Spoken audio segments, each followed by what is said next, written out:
નમસ્કાર વિદ્યાર્થી મિત્રો, બાલકૃષ્ણ વિદ્યાપીઠ ઓનલાઈન એજ્યુકેશનમાં આપનું સ્વાગત છે. હું નિલેશ અડિયા ફરીવાર આપણી સમક્ષ ધોરણ 10માં ચેપ્ટર નંબર 10 પ્રકરણ 8 ત્રિકોણમિતિ પરિચય. એમાં આપણે આજનો ટોપિક મારો છે વિશિષ્ટ માપના ખૂણા માટે ત્રિકોણમિતિય ગુણોત્તરના મૂલ્ય. ત્રિકોણમિતિય ગુણોત્તર એટલે કયા? સાઇન, કોસ, સેક, કોસેક, ટેન, કોટ. ખ્યાલ આવ્યો? પણ એના પહેલાં મારે થોડોક બેઝિક ફરીવાર યાદ કરવું પડશે. ત્યાં આપો મને આ તમે યાદ રાખજો બરાબર કે ભાઈ સાઇન થીટા, અથવા તો પહેલાં હું અહીંથી ચાલુ કરું છું. Cosec theta. થીટા એટલે શું થાય? ખૂણો. ધ્યાન આપજો, ખૂણો. તો હવે એ થાય 1/માં સાઇન થીટા, એટલે કે સાઇન અને કોસ એકબીજાને વ્યસ્ત થશે. વ્યસ્ત કોને કહેવાય? તો કે જે બે સંખ્યાઓનો ગુણાકારનો જવાબ 1 આવતો એને વ્યસ્ત કહેવાય. દાખલા કે અહીંયા 5 છે તો એનો વ્યસ્ત શું કહેવાય? 1/5. બે ઉડી જાય એટલે એનો જવાબ શું આવ્યો? 1. અહીંયા જાય એટલે એનો જવાબ થઈ ગયો 1. ખ્યાલ? તે જ રીતે સેક થીટા અહીંયા 1/માં કોસ થીટા, આ બરાબર યાદ રાખજો. અને કોટ થીટા તો 1/માં ટેન થીટા. 3 શબ્દ યાદ રાખજો. કોસેક થીટા એટલે 1/માં સાઇન થીટા, સેક થીટા એટલે 1/માં કોસ થીટા, કોટ થીટા બરાબર 1/માં ટેન થીટા. એ યાદ રાખજો. ચલો, હવે બીજું મારે એક જરૂર પડશે. ધ્યાન આપો. આ 1/0 એટલે એ શું થાય? અવ્યાખ્યાયિત થાય. શું થાય? અવ્યાખ્યાયિત થાય એટલે કે અનંત. શું થાય?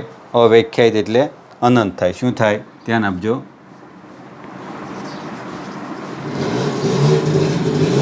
અથવા કાઉન્સમાં લખી દઉં અનંત. પણ આપણે અહીંયા અવ્યાખ્યાયિત શબ્દ આખો નહીં લખીએ, આપણે માત્ર શું કરી દઈશું? ડેશ કરશું. શું કરશું? ડેશ. એટલે તમે સમજાવ્યો. એટલે અવ્યાખ્યાયિત છે. એટલે કે 1/0 એટલે અવ્યાખ્યાયિત. ખ્યાલ આવ્યો? અને પાછું આમાં કંઈ તમે ઊંધું કરતા નહીં. 1/0 1 એટલે 0 જ થાય. ખ્યાલ આવ્યો? 0/1 એટલે 0. પણ 1/0 કોઈ સંખ્યાના છેદમાં 0 આવે તો એ અવ્યાખ્યાયિત થઈ જાય. એટલું મગજમાં ઉતારજો. ખ્યાલ આવ્યો? તમારે એટલાની જરૂર હતી. ખ્યાલ? તો હવે હું અહીં તમને આપણે સાઇન નાના ગુણોત્તરના મૂલ્ય માટે હું તમને 3 મેથડ આપી. તમને જે મેથડ સારી લાગે એ મેથડ યાદ રાખજો. પહેલી મેથડ થોડી ગોખવાની મેથડ છે, બીજી મેથડ છે એ પ્રેક્ટિકલ, અને ત્રીજી મેથડ છે આપણે હાથથી. ખ્યાલ આવ્યો? પેન વગર ગણતરી કરી શકીએ. ખ્યાલ આવ્યો? તો આ ધ્યાનથી આ યાદ રાખજો. ચલો, તો હું ધીમે ધીમે આપણે એમાં આગળ વધીએ. તો આ જોઈ લો. તો સૌથી પહેલાં આપણે જે અત્યારે જે હાલે છે આમનામ રનિંગમાં જે એ મેથડ યાદ રાખવાની મેથડ છે. આ જે ત્રિકોણમિતિ મૂલ્ય તમને હું યાદ રાખવાનું. તો આ પહેલી લાઈન તમારે યાદ રાખવી પડે. 0, 1/2, 1/√2 અને અહીંયા √3/2 અને આ 1. એટલે કે આ તમારે આખી લાઈન યાદ રાખવી પડશે. હવે તમને કોઈ પૂછે ભાઈ સાઇન 0ની કિંમત કેટલી, તો તમારે આમ જવાબ દેવો પડે. સાઇન 0 તો એનો જવાબ 1. એ તો તમારે આન્સર આપવો પડે. સાઇન 30 તો એનો જવાબ થાય 1/2. યાદ રાખ, કારણ કે આના પરથી દાખલા આવશે. કિંમત શોધો, અને બોર્ડની પરીક્ષામાં એકાદોનો દાખલો હોય છે, અથવા તો દાખલો તો હોય છે પણ ખાલી જગ્યામાં પણ આના દાખલા આવે છે. કારણ કે આના આધારિત પછી આને પછીનું ચેપ્ટર 9મું ચેપ્ટર પણ આના આધારિત જ છે આખું.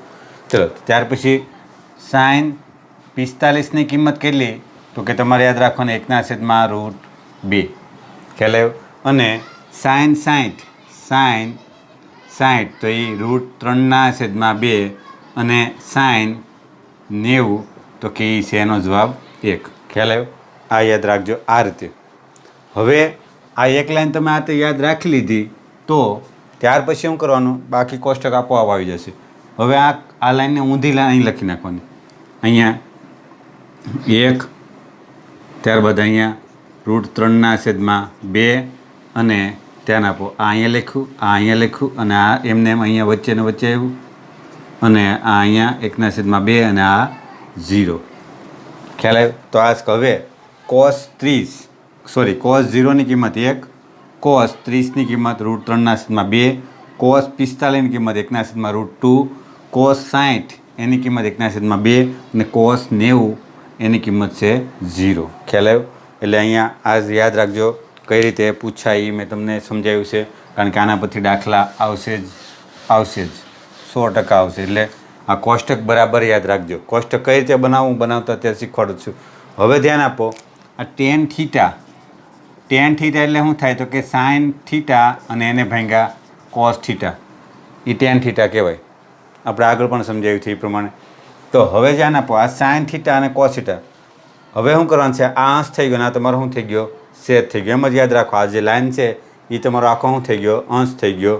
આ લાઈન આખો અંશ અને આ છેદ, કારણ કે ઉપરની લાઈન જો સાઇન થીટા એટલે સાઇન થીટા, નીચે એટલે કોસ થીટા, તો આ કોસ થીટા. ખ્યાલ આવ્યો? ચલો, તો હવે અહીં ધ્યાન આપો, આ 0 અને છેદમાં 1, 0 ભાગ્યા 1 એટલે એનો જવાબ કેટલો આવે, 0. એટલે અહીં હું મૂકી દઉં 0. ચલો, ત્યારબાદ અહીંયા 1/2 અને અહીંયા √3/2. ધ્યાન આપજો, સમજો બરાબર. આવું છે આખું અહીંયા. તો હવે અહીંયા 1/2 બરાબર 2/√3 એટલે આ 2 2 ગયા, તો જવાબ શું આવ્યો તો કે 1/√3. આ બરાબર યાદ રાખજો. tan 30ની કિંમત તો કે 1/√3, અથવા તમારે એમાં યાદ રાખવાનું, આ 2 2 ગયા તો અહીંયા એકડો વધ્યો ને અહીંયા √3 વધ્યા એટલે 1/√3. ખ્યાલ આવ્યો? આ 2 2 ઉડી ગયા એટલે અહીંયા 1 અંશમાં 1 વધ્યો એટલે ઉપર 1 વધ્યો અને છેદમાં √3 વધ્યો. એમ યાદ રાખો તો પણ ચાલે. ખ્યાલ આવ્યો? હવે અહીંયા તો બે સરખા એટલે ઉડી જાય એટલે 1. ખ્યાલ આવ્યો? આ 2 વ્યા જાય એટલે આમ આ રીતે √2 અને અહીંયા √2, 1/√2 એટલે આ 1 1 એટલે વધે અહીંયા કોણ 1. ખ્યાલ આવ્યો? તે જ રીતે ધ્યાન આપો. હવે ફરી વાર, હવે આ 2 2 અહીં ઉડી જાય. હવે અંશમાં ઉપરની લીટીમાં કોણ છે તો કે અહીંયા 3 અને આ 2 2 2 એટલે માત્ર અહીં √3 જ આવ્યા. હવે અહીંયા જો થોડું શું આવ્યું, અંશ 1/0 એટલે અહીં કોણ આવ્યું તો કે ઇન્ફિનિટી. એટલે મેં શું કીધું હતું, જ્યાં અવ્યાખ્યાયિત આવશે અથવા તો ઇન્ફિનિટિવ, અવ્યાખ્યાયિત ઇંગ્લિશમાં ઇન્ફિનિટિવ ઇન્ફાઇનાઇટ કહેવાય, તો ત્યાં શું કીધું આપણે ડેશ. ખ્યાલ આવ્યો? સમજાય છે બરાબર? ધ્યાનથી જોઈજો. ચલો, તો આ એક મેથડ થઈ હજી. ધ્યાન આપો, બસ આ એટલું મહત્ત્વનું છે, બાકી તો બધું સિમ્પલ છે. આ 3 લાઈન જ મહત્ત્વની છે. ખ્યાલ આવ્યો? ફરી વાર આ એક લાઈન તમારે યાદ રાખવાની છે, આ એની ઉલટી લખવાની છે, ત્યારબાદ આ બેનો ભાગાકાર કરવો. આ લાઈન આખી અંશ થઈ જાય અને આ લાઈન આખી છેદ થઈ જાય એટલે આ તમારો જવાબ. ખ્યાલ આવ્યો? સાદરું આપતા આવડે એટલે આ જવાબ મળી જાય. ત્યારબાદ હવે એકદમ સહેલું છે, કોસેક થીટા એટલે શું થાય તો કે 1/sin. ચલો, હવે કોસેક તો અહીંયા શું આવશે, ધ્યાન આપો, આ 1 અને આનો જવાબ મૂકતો જવાનું 0. ખ્યાલ આવ્યો? કોસેક થીટા એટલે 1/0. ટૂંકમાં આને ઉલટાવવાનું, શું કરવાનું, વ્યસ્ત લેવાનું. આ લાઈનનું આખું શું લેવાનું, વ્યસ્ત. તો અહીંયા 0/, અત્યારે 1 છે, તો હવે એનો વ્યસ્ત શું થાય તો કે 1/0 એટલે શું થાય, અવ્યાખ્યાયિત. ખ્યાલ આવ્યો? એ અવ્યાખ્યાયિત એટલે અહીંયા શું કરજો, ડેશ. હવે આનો ઉલટાઈ નાખો, વ્યસ્ત. અહીંયા 1/2 તો અહીંયા 2/1. ખ્યાલ આવ્યો? ધ્યાન આપો, આ રીતે સમજાવું છું. કોસેક થીટા એટલે શું થાય, 1/sin થીટા. sin થીટા એટલે વ્યસ્ત થઈ ગયું. ચલો, તો અહીંયા 2 આવશે, તે રીતે અહીંયા પણ ઉલટાવો. હકીકત તો આમ આવે પણ આપણે લખતા નથી. આને ઉલટાઈ નાખો એટલે અહીંયા √2, અહીંયા 2/√3 અને અહીંયા 1/1 એટલે 1 જ થાય. ખ્યાલ આવ્યો? તે જ રીતે અહીં sec થીટા બરાબર 1/cos થીટા એટલે અહીં 1/1 એટલે એમને અહીંયા, અથવા તો આ લાઈનને ફરીથી લખી નાખો તોય હાલે, અથવા તો આને ઉલટાઈ નાખો તોય હાલે. આ આખી લાઈન છે એને અહીં આ 1, આ અહીંયા, આ અહીંયા, આ ત્યાં એમ લખો તોય હાલે, અથવા તો આનું વ્યસ્ત કરતા જાઓ તોય થાય. બંને રીતે થાય, તમને યોગ્ય લાગે. 2/√3 અહીંયા √2, અહીંયા 2 અને અહીંયા ધ્યાન આપો, અહીંયા આના જેવું ફરી વાર આવી ગયું. ધ્યાન આપો એટલે અહીંયા કોણ આવશે, ઇન્ફિનિટિવ. ખ્યાલ આવ્યો? હવે આ બેનો તમે ભાગાકાર કરો, ભાગાકાર. ચલો, તમને એક પ્રશ્ન થાય, સાહેબ આ ઇન્ફિનિટિવ એને ભાંગ્યા 1 તો શું થાય, તો એ ઇન્ફિનિટિવ જ થાય. ખ્યાલ આવ્યો? ઇન્ફિનિટિવ ભાંગ્યા ઇન્ફિનિટિવ તો શું થાય, ઇન્ફિનિટિવ જ થાય. ખ્યાલ આવ્યો? કોટ થીટા, કારણ કે અહીંયા શું થાય, કોટ એટલે શું થાય, ધ્યાન આપો, કોટ એટલે હકીકત તો શું થશે કે કોસ થીટાના છેદમાં સાઇન થીટા.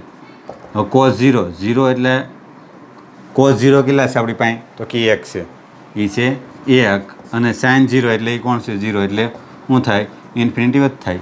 ખ્યાલ આવે? એટલે એનો અહીંયા ડેશ. હવે તમારે 10ની લાઈનનું ઉલટું કરતું જવાનું છે. અહીંયા √3, અહીંયા 1/√3 અને અહીંયા ધ્યાન આપો 1/ઇન્ફિનિટિવ. આ 1/ઇન્ફિનિટિવ હું આ ડેશ લખું છું તો એનો જવાબ શું થાય, 0. એ યાદ રાખજો, સમજાવું તમને કઈ રીતે મેં 0 લખો. સમજાવું. આ કોષ્ટક બરાબર યાદ રાખજો. કોષ્ટક મહત્ત્વનું છે, ખાસ ધ્યાન રાખજો. કોષ્ટક અહીંયા ધ્યાન આપો. 1/0 તો એ ઇન્ફિનિટિવ થાય, મેં ડેશ લખ્યો, અવ્યાખ્યાયિત થાય. શું થાય? અવ્યાખ્યાયિત. હવે ધ્યાન આપો, આ 0નું અહીંયા લઈ જાઓ અને આને ક્યાં લાવું? તો કે અહીંયા 1/, ઇન્ફિનિટિવ તો શું થાય? 0. ખ્યાલ આવે? એટલે મેં અહીં 0 લખ્યો. એટલે આ કોષ્ટક બરાબર ધ્યાનથી જોઈ લો. કોષ્ટક યાદ રાખવાનું છે. તો અહીંયા ખાસ મહત્ત્વની આ બે, આમ તો એક જ લાઈન છે. એક લાઈન યાદ રાખો એટલે આ બાકીની આવડી જાય. એક લાઈન યાદ રાખો એટલે અહીંયા શું કરવાનું? ઉલટાઈ નાખવાનું. ત્યારબાદ આ બે લાઈનનો ભાગાકાર કરો. ત્યારબાદ આ બધું સિમ્પલ છે. ખ્યાલ આવે? એટલે કોષ્ટક આ એક લાઈન બરાબર યાદ રાખજો. અને કોઈ પણ ગમે ત્યારે પૂછે sin45 કેટલા? તો કે 1/√2. પછી આ રીતે હું પૂછું tan30 કેટલા? તો કે 1/√3. 10 cosec 60 તો cosec 60 કેટલા થાય? તો કે 2/√3. એટલે એ રીતે તમારે યાદ રાખવાનું છે. ખ્યાલ આવ્યો? એટલે યાદ ન રાખો તો કાંઈ નહીં. પરીક્ષામાં તમે જાઓ ત્યારે સૌથી પહેલાં થોડો ઘણો ટાઈમ હશે, જ્યારે પેપર આપે ત્યારે આ કોષ્ટક પાછળના પેજે રફ કામ કરીને બનાવી નાખવું, એટલે જેથી કરીને ટાઈમ બચે. કારણ કે કદાચ યાદ રાખવામાં તકલીફ પડે, ભૂલ પડે, પણ કોષ્ટક બનાવશે એટલે ભૂલ પડશે જ નહીં. ખ્યાલ આવ્યો? હવે બીજી મેથડ છે, હું તમને શીખવાડી દઉં. એમાં હું તમને આ બે લાઈન શીખવાડી દઉં. આ બે લાઈન કઈ રીતે આવે છે. આમ તો આ એક લાઈન આવી, આ એક લાઈન કઈ રીતે લાવવી એ શીખવાડી દો, એટલે તમને વધારે આઈડિયા આવી જાય. ચલો તો આ જોઈ લો ધ્યાનથી. ચલો તો બીજી મેથડ છે, તો આ જો ધ્યાન આપો. મેથડ 2 યાદ રાખવા માટે આ પહેલાં તમારે 0, 1, 2, 3 અને 4 લખી દેવાના. શું કરી દેવાના? 0, 1, 2, 3, 4 લખી દેવાના. પહેલું કામ આ કરવાનું. ત્યારબાદ બધાને 4 વડે ભાગી નાખો. 4 વડે ભાગી નાખો. ભાગી નાખ્યા. આ પહેલું કામ. એટલે પહેલું સ્ટેપ શું કરવાના? સ્ટેપ 1 કે પહેલાં 0, 1, 2, 3 અને 4 લખો. ત્યારબાદ સ્ટેપ 2 4 વડે ભાગો. દરેક સંખ્યાને 4 વડે ભાગો. હવે શું કરવાનું છે? તો કે બધાને વર્ગમૂળમાં લઈ લો. બધાને વર્ગમૂળમાં લો. આ રીતે બધાને વર્ગમૂળમાં લીધો. એટલે અહીં સ્ટેપ 3 આ ખાલી મનમાં યાદ રાખવાનું છે. વર્ગમૂળ લો. હવે શું કરવાનું છે? તો કે હવે સાદુરૂપ આપવાનું છે. આને ચલો સ્ટેપ બનાવી દઈએ આપણે. આ સ્ટેપ 4 સાદુરૂપ આપો. સાદુરૂપ આપો. તો અહીંયા ધ્યાન આપો. 0 ભાગ્યા 4 એટલે 0 જ કહેવાય.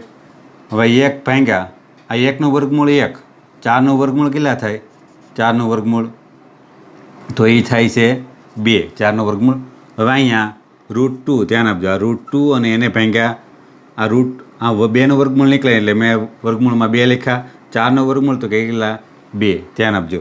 હવે અહીંયા 3નું વર્ગમૂળ ના નીકળે એટલે એમને એમ 4નું વર્ગમૂળ નીકળે એટલે કેટલા? 2. હવે 4 4 તો ક્યાંય વધ્યા કોણ? 1. જવાબાનો કોણ આવ્યો? 1. 1નું વર્ગમૂળ 1 જ થાય. કેટલા થાય? 1. હવે અહીંયા એક સાદુરૂપ આપી દેવાની જરૂર છે આપણે. શું આપવાનું છે? સાદુરૂપ. ધ્યાન આપજો.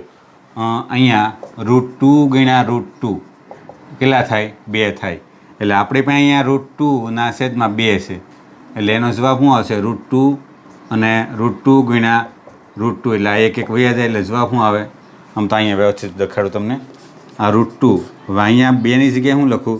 √2 ગુણ્યા √2 એટલે આ જતા રહી એટલે 1/√2. ખ્યાલ આવ્યો? એટલે અહીંયા હું ફરી વાર આ લાઈન લખું. 0, 1/2, 1/, આ લખી નાખું √2 અને અહીંયા લખી નાખું √3/2, √3/2 અને અહીંયા 1/1. ખ્યાલ આવ્યો? હવે જો ધ્યાન આપો. તમારે પહેલી યાદ મેં તમને ગોખવાની કીધી હતી, એ ગોખવી પડે નહીં, યાદ રાખવી ના પડે. ખ્યાલ આવ્યો? પહેલી લાઈન આવી ગઈ. હવે ધ્યાન આપો. હું આ નંબર લખી નાખું છું અહીંયા 0, 30, 45, 60 અને આ 90. ખ્યાલ આવ્યા? પહેલી લાઈન આવી ગઈ. એટલે પહેલી લાઈન તમારે ઓલે પણ આગળની મેથડ જે હતી એમાં શું કરવું પડતું? તમારે યાદ રાખવી પડતી. અહીં પહેલી લાઈન આપણે મેળવી. કઈ રીતે મેળવી? તો આ સ્ટેપ આપણા. ખ્યાલ આવ્યો? તો પહેલી લાઈન કઈ થઈ? તો કે sin θ થઈ. ખ્યાલ આવ્યો? હવે cos θ તમને આવડે. શું આવડે? તો કે આને ઉલટા ક્રમમાં લખી નાખો. પછી tan θ આવડે. tan θ શું હતું? તો કે આ બેનો ભાગાકાર કરો. કોનો? અહીંયા જ્યાં લખો 1, અહીંયા √3/2, અહીંયા 1/√2, અહીંયા 1/2 અને અહીંયા 0. આ બેને શું કરવાનું છે? ભાગાકાર. ખ્યાલ આવ્યો? એ આનો જવાબ. ત્યાર પછી કોટ, સેક અને કોસેક એ પણ મેળવી શકાય. ખ્યાલ આવ્યો? આ મેથડ બીજી હતી. હવે ત્રીજી મેથડ આપું, આ ધ્યાનથી જોઈ લેજો. તો આપણી ત્રીજી મેથડ મૂલ્ય યાદ રાખવા માટેની, તો એમાં તમારે એક આ સૂત્ર યાદ રાખવું પડશે. રૂટ વર્ગમૂળની અંદર એક્સ અને છેદમાં 2. હવે આ યાદ હોય, આ એક્સ કોણ છે? તો એક્સ એ વાળેલી સંખ્યા. તો એમાં તમારે પહેલું કામ શું કરવાનું છે? પહેલું કામ તો કે અહીંયા તે તમારે નંબર લખી નાખવાનું છે. 0, 30, 45, 60 અને 90. આ રીતે તમારે નંબર લખી નાખવાનું છે. ખ્યાલ આવ્યો? પહેલી વાર જ લખવા પડશે, પછી તો યાદ રહી જાય. 0, 30, 45, 60 અને 90. ચલો હવે તમારે કિંમત જોઈએ છે. દાખલા તરીકે હું તમને કહું કે ભાઈ તમારે કિંમત જોઈએ છે sin 30ની કિંમત જોઈએ છે. કોની જોઈએ છે? sin 30ની કિંમત. તો ધ્યાન આપ, આ 30 છે, તો 30ની આંગળી આમ વાળી દો. હવે એક બીજું યાદ રાખજો, અહીંયા આ બાજુ ત્રીસલી આંગળી બાજુ sin શબ્દ યાદ રાખજો. આ બાજુ sin અને આ બાજુ cos. હવે જો તમે સાઇનની કિંમત જોતા હો, સાઇનની કિંમત, ત્યારે તમારે શું યાદ રાખવાનું છે? તો કે દાખલા મારે sin 30ની કિંમત જોઈએ. આ sin 30 એટલે 30ની આંગળી તમારે વાળી દેવાની. વાળી દીધી. હવે આ બાજુની ટેસ્ટલી આંગળી, આ sin 30, આ sin 30 વાળી દીધી. આ બાજુ કેટલી આંગળી વધી? 1. હું આને ટેસ્ટલી આંગળી પણ આંગળી જ કહું છું. આને 1. કેટલી આંગળી વધી? 1. તો તમારા x બરાબર તમારે શું કહી દેવાના? 1. અહીંયા 1 અને અહીંયા 2. હવે 1નું વર્ગમૂળ 1 અને અહીંયા 2. ખ્યાલ આવ્યો? ચલો હજી ફરી વાર, sin 60 જોઈએ છે તમારે. 60 તો આ આંગળી વાળી જોઈએ. 60 એટલે 60ની જ આંગળી વાળી દેવાની. વાળી દીધી. હવે ધ્યાન આપો, આ sin લખેલું છે એ બાજુ કેટલી આંગળી વધી? તો 3. કેટલી વધી? 3. તો અહીં કોણ જવાબ આવશે? તો x બરાબર તમારે શું મૂકવાનું છે? 3. એટલે અહીંયા sin 60 બરાબર એક્સની જગ્યાએ તમારે મૂકવાના 3 અને 2. ખ્યાલ આવ્યો? આ sin સમજાય છે? ચલો હવે મારે જોવે છે sin 45 જોવે. કોણ જોવે છે? sin 45 બરાબર સમજજો. sin 45, તો sin 45 ક્યાં છે? બરાબર સમજજો. આ sin 45, sin 45, તો આ sin જે લખેલું છે મેં અહીંયા, આ sin લખેલું છે ત્યાં કેટલી આંગળી વધે? ધ્યાન આપજો. આ વાળી દીધી મેં, sin 45 વાળી દીધી. હવે આ 2 આંગળી વધી. કેટલી? 2. તો એ 2 તમે લખો આની જગ્યાએ. તો અહીંયા ધ્યાન આપજો, આ 2 અને અહીં 2. ફરી વાર અહીં સાદુરૂપ આપવું પડશે. √2 છેદમાં √2 ગુણ્યા √2. મેં માત્ર આનું સાદુરૂપ આપ્યું એટલે આ શું થાય? ઉડી જાય. ખ્યાલ આવ્યો? તો આ જવાબ. ખ્યાલ આવ્યો? હવે કોસનું જોઈ લઈએ. આ બરાબર મગજમાં બેઠું? બરાબર સમજજો. તમારે પહેલું કામ શું કરવાનું છે? તો કે આ રીતે લખી નાખે 0, 30, 45, 60 અને આ બાજુ ત્રીસલી આંગળી એટલે 60 અને આ કોસ. ખ્યાલ આવ્યો? આ અંગૂઠો આપણે અત્યારે આંગળીમાં સમજી લીધું. ચલો હવે આપણે કોસનું મેળવી લઈએ.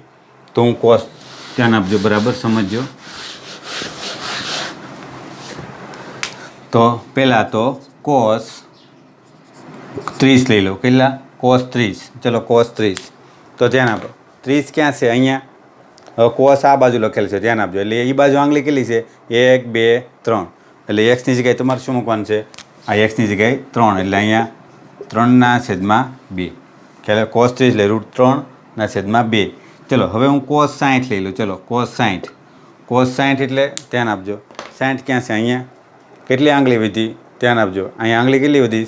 1. અંગૂઠો એટલે મેં આંગળી જ કીધું તમને સમજવાનું. કોસ બાજુ આંગળી કેટલી વધી? 1 જ. એટલે અહીં તમારે ક્યાં મૂકવાનું છે? એક્સની જગ્યાએ 1 મૂકો. એટલે અહીં 1 અને અહીં 2. એટલે અહીં જવાબ શું આવ્યો? 1/2. ચલો હવે ફરી વાર, હવે શું કરું? કોની કિંમત જોવે છે? તમારે જોવે છે, ચલો cos 0ની કિંમત. cos 0. ચલો cos 0 કિંમત જોવે છે. તો ધ્યાન આપો, હું આંગળી વાળી દઉં. ધ્યાન આપો, 0 એટલે 0 વાળી જ આંગળી વાળી દો. કેટલી આંગળી વધી? 4 વધી. તો એક્સની જગ્યાએ શું મૂકો? 4. તો ચલો, તો અહીંયા 4 અને અહીંયા છેદમાં 2. કેટલા? છેદમાં 2. ધ્યાન આપજો. આ 0 વાળી આંગળી વાળી દીધી. ફરી વાર સમજાવું. આંગળી વાળી દીધી. કેટલી વધી? તો કે આ 4 આંગળી વધી. એટલે મેં એક્સની જગ્યાએ 4 મૂક્યા. હવે આનું સાદુરૂપ આપી, 4નું વર્ગમૂળ 2 અને અહીં 2. એટલે જવાબ શું આવ્યો? 1. એટલે cos 0 એટલે 1. ખ્યાલ આવ્યો? ચલો તે જ રીતે હવે આપણે હજી 90 લઈ લઈએ. શું લઈ? 90. તો cos 90. ધ્યાન આપજો, cos 90. cos 90. તો ધ્યાન આપજો, cos 90 એટલે 90ની આંગળી જ વાળી દો. હવે આ બાજુ કે આંગળી વિધિ અંગૂઠા સાઈડ નથી વિધિ એટલે શું આવે? 0. એટલે અહીં 0 મૂકે, એક્સની જગ્યાએ 0. એટલે અહીંયા કોણ આવશે? તો કે અહીંયા રૂટ એક્સની જગ્યાએ કે આંગળી વધી જ નથી એટલે અહીં 0 અને અહીંયા છેદમાં 2 એટલે કોણ આવશે 0 એટલે cos 90 એટલે 0. તમે આ રીતે sin 90ની પણ કિંમત શોધી શકો. ખ્યાલ આવ્યો? એટલે મિક્સ કરતા નહીં ટચલી આંગળી sin આ cos 0 30 45 60 90. ખ્યાલ આવ્યો? હવે તમને મેં 3 મેથડ આપી. 3 મેથડમાંથી તમને જે યોગ્ય લાગે એ મેથડ તમે કરજો. ખ્યાલ આવ્યો? વિડીયો જોજો, વારંવાર જોજો, ના સમજે ફરીવાર જોજો. ખ્યાલ આવ્યો? પણ આ તમારે પ્રેક્ટિસ જાતે કરવાની છે. તમારે ગમે એમ કરીને મૂલ્ય યાદ રાખવાના છે, કારણ કે આના પરથી કિંમત શોધના દાખલા આવશે ને 100% આવશે. ખ્યાલ આવ્યો? એટલે કિંમત ગુણોત્તરના મૂલ્યો યાદ રાખજો. ખ્યાલ આવ્યો? કારણ કે 11, 12 સાયન્સમાં એ ગ્રુપ રાખો તો એમાં ખાસ કરીને આ વપરાશે. ફિઝિક્સમાં પણ આની જરૂર પડશે. તેમજ આ 3, 10માં 8મા ચેપ્ટરમાં તો ઉપયોગ આવશે જ, પણ 9મા ચેપ્ટરમાં આની ખાસ જરૂર પડશે. નકર 9મું ચેપ્ટર આવડશે નહીં. એટલે આ યાદ રાખજો ખાસ. ચલો અહીં સુધી રાખું. Thank you.